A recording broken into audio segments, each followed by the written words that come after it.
നാഗർകോവിൽ ഒരു ഫാക്ടറിയുടെ കോൺട്രാക്റ്റ് കിട്ടിയിട്ടുണ്ട്. അതിൻ്റെ ജോലികൾ നാളെ തുടങ്ങും.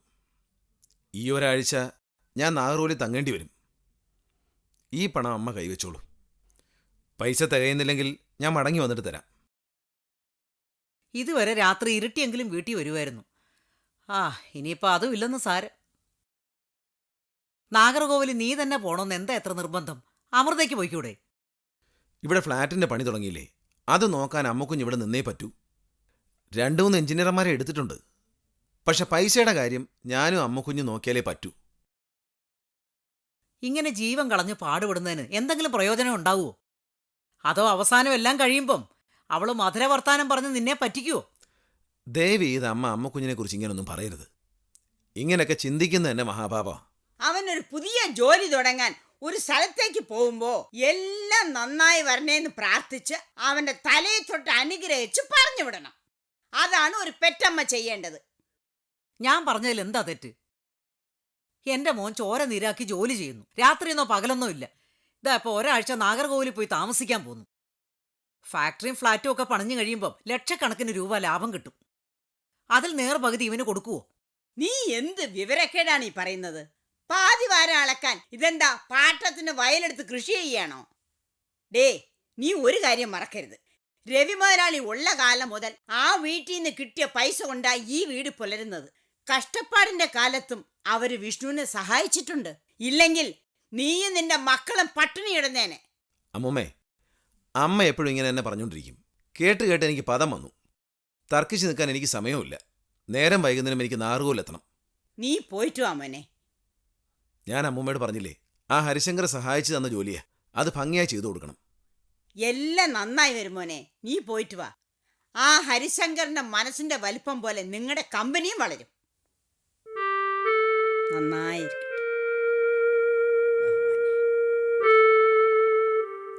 സംശയങ്ങളും സങ്കടങ്ങളും ഒക്കെ മാറ്റിവെച്ച് അമ്മ എന്നെ അനുഗ്രഹിക്കണം.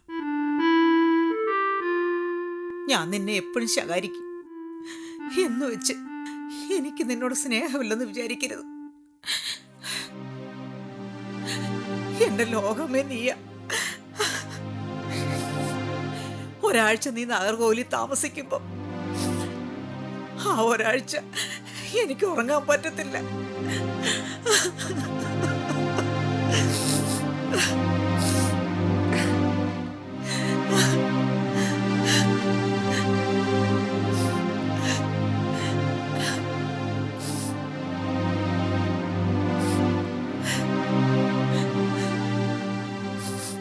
എടി സരസമ്മേ, ആകാശം മൂടിക്കെട്ടി നിൽക്കുമ്പോ അതിനകത്ത് ചന്ദ്രൻ ഇരിപ്പുണ്ടെന്ന് പറഞ്ഞിട്ട് എന്താ പ്രയോജനം?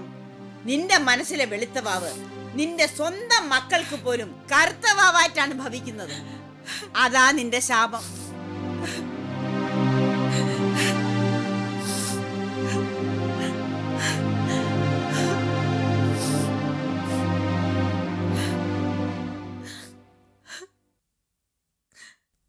വിമലേച്ചി,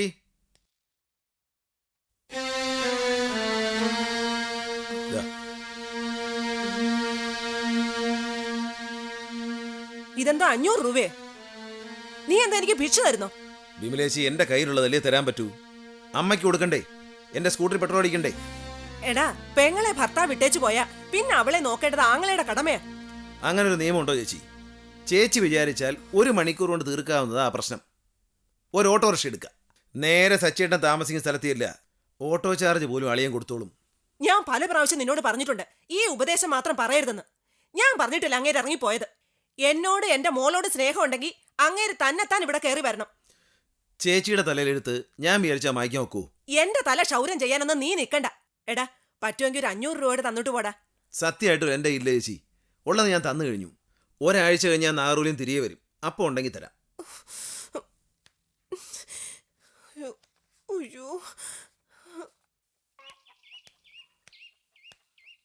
കൊച്ചേട്ടാ, കൊച്ചേട്ടാ, അമ്മയ്ക്കും പൈസ കൊടുത്തു, ചേച്ചിക്കും പൈസ കൊടുത്തു. എനിക്ക് മാത്രം ഒന്നുമില്ലേ? നിനക്കെന്തിനാ പൈസ? എന്താ, എനിക്ക് ആവശ്യങ്ങളൊന്നുമില്ലേ? അങ്ങേരുടെ അസുഖം കുറഞ്ഞെങ്കിലും ഇപ്പോഴും മരുന്ന് നിർത്തിയിട്ടില്ല. അപ്പന്റെ ഫീസ് കൊടുക്കണം. പിന്നെ എനിക്കും ചില്ലറ ചെലവുകളുണ്ട്. എന്താ നിന്റെ ചെലവുകൾ? എനിക്കറിയാം. ബ്യൂട്ടി ഷോപ്പിൽ പോയി മുഖം മിനുക്കാനല്ലേ? കുറച്ച് നാളത്തേക്കുള്ള മുഖം കൊണ്ട് നടന്നാ മതി. ഒരുപാട് മിനുക്കണ്ട. ഭർത്താവ് ഇപ്പൊ ഗൾഫിലല്ലോ. ഇപ്പോൾ കൊച്ചേട്ടൻ എന്നെ കുത്താൻ തുടങ്ങി. ആദ്യം കൊച്ചേട്ടൻ സ്വന്തം കടമ ചെയ്. എനിക്ക് തരാനുള്ള സ്വത്ത് ഭാഗിച്ചതാ, എന്നിട്ട് കുത്തിക്കോ, ഞാൻ കൊള്ളാം. കടന്നു പോടിയകത്ത്. ഇല്ലെങ്കിൽ നിങ്ങൾ എല്ലാരും കൂടി അവന്റെ ശരീരം കൊത്തി നുറുക്കി പുഴുങ്ങി തിന്ന്. എന്റെ ആഞ്ജനേയ, ഇങ്ങനെ ഒരു വീട്ടിൽ വന്ന് ജനിക്കാൻ കഴിഞ്ഞ ജന്മം ഈ ചെറുക്കൻ എന്ത് പാവമാ ചെയ്തത്.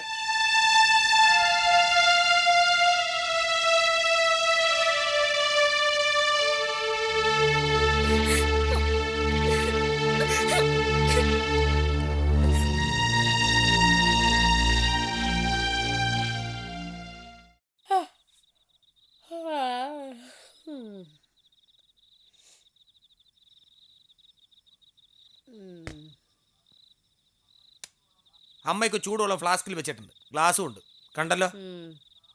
4 ദിവസവും ഞങ്ങൾ ഉറങ്ങിയിട്ട്. എനിക്കാണെ രാവിലെ ഓട്ടോ എടുത്തുകൊണ്ട് റോട്ടിലിറങ്ങുമ്പോൾ കണ്ണ് പൊളിക്കണം നീറ്റല. ഉറക്കമില്ലാതെ വണ്ടി ഓടിക്കാൻ പറ്റത്തില്ല അമ്മേ. നിനക്ക് ഉറങ്ങരുതോ? ആര് പറഞ്ഞു വേണ്ടാന്ന്? അല്ലോ അത് ശരി. രാത്രി മനുഷ്യന്ന് നടുന്ന് പറക്കുമ്പോ അപ്പം തുടങ്ങും നമ്മുടെ വയറ്റുവേദന. പിന്നെ എങ്ങനെ ഞാൻ ഉറങ്ങും? ഇന്നലെ മിനിഞ്ഞാവുന്ന 4-ാം നാളും അമ്മയ്ക്ക് ചൂടുവെള്ളം വേണമെന്ന് പറഞ്ഞ് വിനീതെ വിളിച്ചു. അപ്പം ഞാനും ഉണർന്നു. പിന്നെ ചൂടുവെള്ളം തിളപ്പിച്ച് ചൂട് വെച്ച് നേരവും വെളുത്ത്. എടാ, ഞാൻ പകല് മുഴുവനും മീൻകൊട്ടയും ചുമന്നുകൊണ്ട് നടക്കുന്നതാ. അസുഖം വന്നൊരു മൂലക്കിരുന്ന ഇതാണോ ഒരു മോൻ പറയേണ്ട വർത്താനം? രാത്രിയില് എൻ്റെ മുത്താരമ്മോ, എൻ്റെ പരവേശം എനിക്ക് മാത്രം അറിയാം. അതുകൊണ്ടാ ഇത്തിരി ചൂടുവെള്ളം ചോദിച്ചത്. നിനക്കും എൻ്റെ പെമ്പർ നോക്കും അത് വലിയ സ്വൈരക്കേടാണെങ്കിൽ വേണ്ട, ഇന്ന് ഞാൻ ചോദിക്കണില്ല. പോരെ?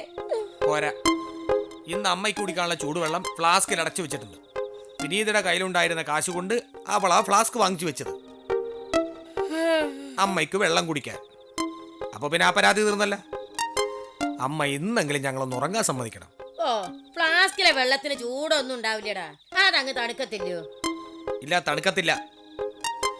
ഒരു കാര്യം ഞാൻ നേരത്തെ പറഞ്ഞേക്കാം. ഇന്നിവിടെ വയറ്റുവേനെന്തെങ്ങാനും കേട്ടാൽ ഞാൻ അപ്പം തന്നെ ഡോക്ടറെ അടുത്തുകൊണ്ടേ കുത്തിവെപ്പിക്കും. പറഞ്ഞില്ലെന്ന് വേണ്ട. നിന്റെ പറച്ചിൽ കേട്ടാ തോന്നും ഞാനിവിടെ ഇല്ലാത്ത ദീനങ്ങനെ മനഃപൂർവ്വം അഭിനയിച്ചുണ്ടാക്കുകയെന്ന്. എടാ, ഓർക്കൊഴിച്ചിട്ട് എനിക്കും ഉണ്ടടാ ക്ഷീണവും തളർച്ചയൊക്കെ. ദിവസം 4ആയി ഞാനൊന്ന് കണ്ണടച്ചിട്ട്. ഇന്നിപ്പൊ ശകലം കുറവുണ്ട്. നീ പോയി കിടന്നുറങ്ങിക്കോ. അമ്മ വെറുതെ പറയുന്നതാ, ഡോക്ടറെ കണ്ടിട്ട് വരുന്നായിരുന്നു ബുദ്ധി. അയ്യോ, ഈ കൊച്ചിന്റെ ഒരു കാര്യം. നീ പോയി കിടന്ന് ഉറങ്ങു മോളെ. എന്നെ ഓർത്ത് നീ വെറുതെ ഉറക്കം കളയണ്ട. അല്ല, ഇനിയിപ്പോ എനിക്ക് അഥവാ എന്തെങ്കിലും അസുഖം വന്ന അവൻ വന്നിരുന്നോളും. മോള് കിടന്നുറങ്ങിക്കോ. നീ ചെന്ന് കിടക്കടാ, എനിക്ക് ഒരു കുഴപ്പമില്ല. ഇന്നിപ്പൊ നല്ല സുഖമുണ്ട്.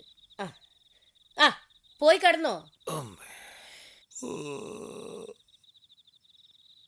എന്റെ മുത്താരമ്മേ, എന്നെ കാത്തോളണേ.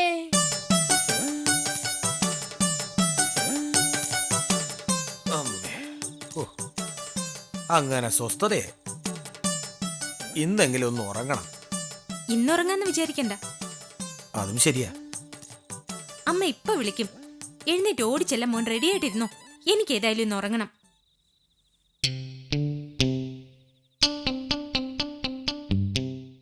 നീ ഇത്ര ഭാഗ്യം കെട്ടവളാണെന്ന് ഞാൻ വിചാരിച്ചില്ല. സ്നേഹമില്ലാത്ത ഭർത്താവാണെങ്കിൽ സഹിക്കാം. ഇതങ്ങനെയല്ലല്ലോ. ഇഷ്ടം പോലെ സ്നേഹം. പക്ഷെ എന്ത് ചെയ്യാം, അനുഭവിക്കാൻ നിനക്ക് യോഗമില്ല. അമ്മയുടെ മോന്റെ സ്നേഹവാക്കുകള് ഇഷ്ടം പോലെ അനുഭവിക്കാൻ എനിക്ക് യോഗമുണ്ട്. മുരളിച്ചേട്ടൻ കിടന്ന് ഉറങ്ങിയേ? ഇല്ല, ഉറങ്ങിയില്ലെങ്കിൽ നീ എന്ത് ചെയ്യും? എന്തൊരു കഷ്ടമാണ്.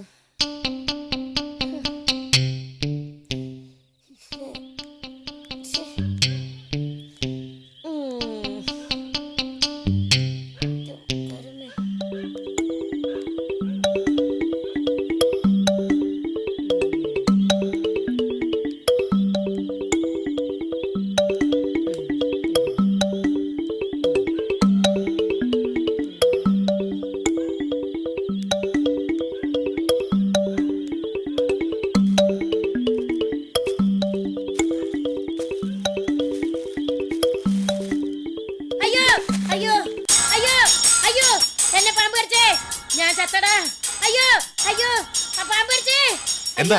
എന്ത് പറ്റി? മോനെ അണലി അണലി എന്താ? അയ്യോ അണലിയോ? എന്റെ എന്താ തല ചേച്ചി? പെരുക്കുന്നേ. എന്താ പറ്റി? അയ്യോ അയ്യോ എന്റെ ശരീരം തളരുന്നേ. അയ്യോ, എന്ത് പറ്റി? ഞാൻ ചത്തടാ. അയ്യോ ടോർച്ച് എടുക്ക്, എന്റെ ഇവിടെ തന്നെ ശരീരം കാണും. തളരുന്നേ. അയ്യോ എനിക്ക് വയ്യായേ. അയ്യോ അയ്യോ അണലി ആയിരിക്കത്തില്ല, വെള്ളിക്കട്ടന. കഴിഞ്ഞ ആഴ്ച കൂടി ഞാൻ ഇവിടെ ഓരോരുത്തരെ കണ്ടതാ. വേഗം ആശുപത്രി കൊണ്ടുപോവാം. തൂക്ക്. എണീക്ക്, എണീക്ക്. ആ, പതുക്കെ. വിഷവൈദ്യന്റെ അടുത്ത് കൊണ്ടുപോവാം. പെട്ടെന്ന് കൊണ്ടുപോ. സൂക്ഷിച്ചു. പതുക്കെ. തല നോക്കണേ. ആ കാല് കൂട്ടി കയറ്റി. ആ പൊക്കിക്കോ. ഓ, ആ ടോർച്ച് ഇങ്ങോട്ട് അടിക്കേ.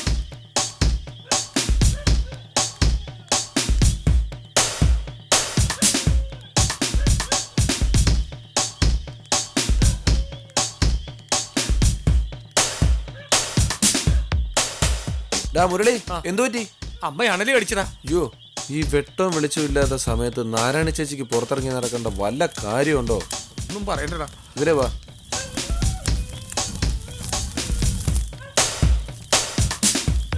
വൈദ്യരെ, വൈദ്യരെ, വൈദ്യരെ വൈദ്യരെ, വൈദ്യരെ. വൈദ്യരെ, ആരാ അത്? വൈദ്യരെ. വൈദ്യരെ. ദാ വരുന്നു. ആ, വരുന്നു, ഹോ, വരുന്നുണ്ട്, വരുന്നുണ്ട്. രാത്രിയും കിടക്കപ്പുറതിയില്ല. എന്ത് പറ്റിയതാ? പാമ്പ് കടിച്ചു. അണലിയാണെന്നാണ് അമ്മ പറഞ്ഞത്. ആ,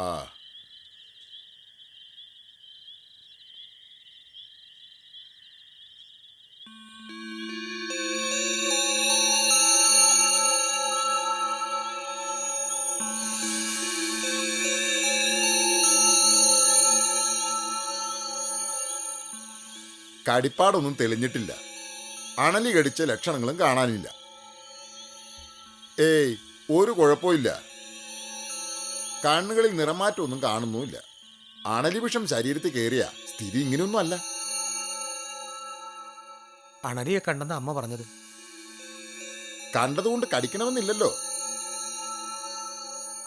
അണലിയല്ല, മൂർഖനുമല്ല. എന്നാ പിന്നെ വെള്ളിക്കെട്ടനായിരിക്കും. ഹേയ്, രാത്രി സമയമല്ലേ, നല്ല ഇരുട്ടുമല്ലേ, ഏതോ ഇഴഞ്ഞു നടക്കുന്ന ജന്തുവിനെ കണ്ട് പേടിച്ചതായിരിക്കും. എന്തായാലും വിഷബാധയേറ്റ ലക്ഷണമൊന്നും കാണാനില്ല. വീട്ടിൽ കൊണ്ടുപോയിക്കോ, പേടിക്കാനൊന്നുമില്ല. ഇംഗ്ലീഷ് ആശുപത്രി കൊണ്ടുപോയാലോ? നിങ്ങളുടെ കയ്യിൽ ഒരുപാട് കാശുണ്ടെങ്കിൽ കൊണ്ടുപോയിക്കോ.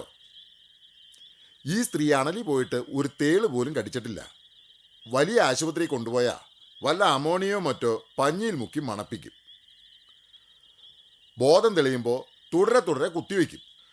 പിന്നെ രക്തപരിശോധന, മലമൂത്ര പരിശോധന, എക്സ്റേ, സ്കാൻ, ഒരാഴ്ചത്തെ ഒബ്സർവേഷൻ എന്ന് പറഞ്ഞ് അവിടെ പിടിച്ച് കിടത്തും. ഒരു 30,000 രൂപയുടെ ബില്ല് തന്നിട്ട് അവസാനം പറയും ശരീരത്തിൽ വിഷബാധ ഏറ്റിട്ടില്ലെന്ന്. 1 രൂപ പോലും കൈപ്പറ്റാതെ ഞാൻ ഇപ്പോഴേ പറയുന്നു, ഈ സ്ത്രീയെ അണലി എന്നല്ല, ഒരു വിഷജന്തു പോലും കടിച്ചിട്ടില്ല. ഇങ്ങേര് പഴഞ്ചൻ വൈദ്യനല്ലേ, ഇങ്ങനെയൊക്കെ പറയും. നമുക്ക് ആശുപത്രി തന്നെ കൊണ്ടുപോവാം. 3-4 തവണ അടുപ്പിച്ച് കുത്തിവെച്ച നാരായണ ചേച്ചിക്ക് ബോധം തെളിയും. അയ്യോ ഞാൻ എവിടെയാ? ഞാൻ എവിടെയാ? ദേ, ബോധം തെളിഞ്ഞ്. മക്കളെ, അമ്മേ, എന്നാലും ചേച്ചി, എന്തുവാ ഇവിടുത്തെ മുറ്റത്ത് ശരിക്കും സംഭവിച്ചത്? എന്റെ പിഷാരടി, ഞാൻ രാത്രി മറപ്പരയിലോട്ട് പോകാനായിട്ടേ വെളിയിലേക്കൊന്ന് ഇറങ്ങിയതാ. ആ, ആ അങ്ങോട്ടിറങ്ങി കാലെടുത്ത് വെച്ചതും കാലയിലൊരു തണുപ്പ്. ആ. ഞാനൊന്ന് നോക്കി. എന്തുവാ ചേച്ചി കണ്ടായിരുന്നോ? ആ അണലി ശോ, നല്ല കറുത്തു മഞ്ഞച്ച്. കറുത്ത് മഞ്ഞിച്ചോ? ആ, ആണല്ലയോ? അല്ല, അത് പിന്നെ ഈ വശത്തൊക്കെ ഇങ്ങനെ വശത്ത് വട്ടം വട്ടം വട്ടം. ആ, ആ. എന്റെ നേരെ തല ഉയർത്തി ഒരു വരവ്. ആണല്ലയോ? ആ തല ഉയർത്തിയോ? ആ. അതിന് അണലിക്ക് പത്തിയുണ്ടോ? അല്ല, അതിപ്പോ തല ഉയർത്തിന്നാ തോന്നുന്നത്. ആ, തോന്നുന്നു. ഇനിയിപ്പോ ഉയർത്തിയോന്ന് അറിയത്തില്ല. ആ, അപ്പോഴേക്ക് എന്റെ ബോധം പോയില്ലേ. ഹ? ഏതായാലും മുരളി സൂക്ഷിച്ചോ. ആ ഞങ്ങൾ ഇറങ്ങട്ടെ. പോയാ ചൊറങ്ങട ചേർക്ക. എനിക്കൊന്ന് ഉറങ്ങണം. എന്റെ മുത്താരമ്മോ, ഞാൻ കാരണം ഇന്നും പിള്ളേരുടെ ഉറക്കം പോയി. അണലിയുടെ നിറം എന്താന്ന് അമ്മ പറഞ്ഞത്? എന്റെ പൊന്നുമോളെ അതിനെ കണ്ടപ്പോഴേ എന്റെ ബോധം പോയില്ലേ. പിന്നെ എങ്ങനെയാ നാറ ഓർത്തു വെക്കുന്നത്? ഹാ. എന്നാ ഞാനങ്ങ് പോട്ടെ. ഉം. എന്നാലും പിഷാരടി, നിന്നെ ആ വഴി വെച്ച് കണ്ട നന്നായി. സൂക്ഷിച്ചു പോണേ, ഓ പാമ്പുള്ളതാ. ഏ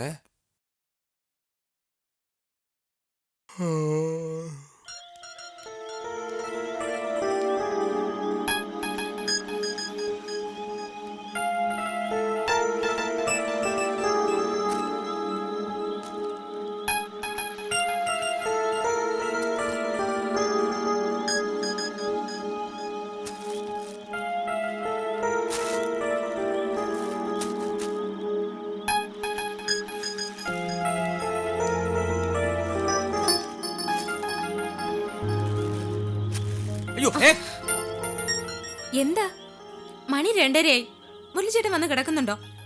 അല്ലടി, ഞാൻ നോക്കുമായിരുന്നു. എന്താ നോക്കുന്നേ? അല്ല, അമ്മ പറഞ്ഞില്ലേ അണലി, നീ പുറത്തോട്ടിറങ്ങുമ്പോ സൂക്ഷിക്കണം. ഓ, അണലി. അത് പുറത്തല്ലല്ലോ, അകത്തല്ലേ. ചൂട് വെള്ളവും കുടിച്ച് അകത്ത് പൊതച്ചു മൂടി കിടപ്പുണ്ട്. അമ്മയോ? അണലി കടിച്ച് ആരെങ്കിലും ഇത്രയും നേരം ജീവിച്ചിരിക്കോ? അളിയന്മാരും പെങ്ങന്മാരും അടിപിടി കൂടും കഥയാണ്.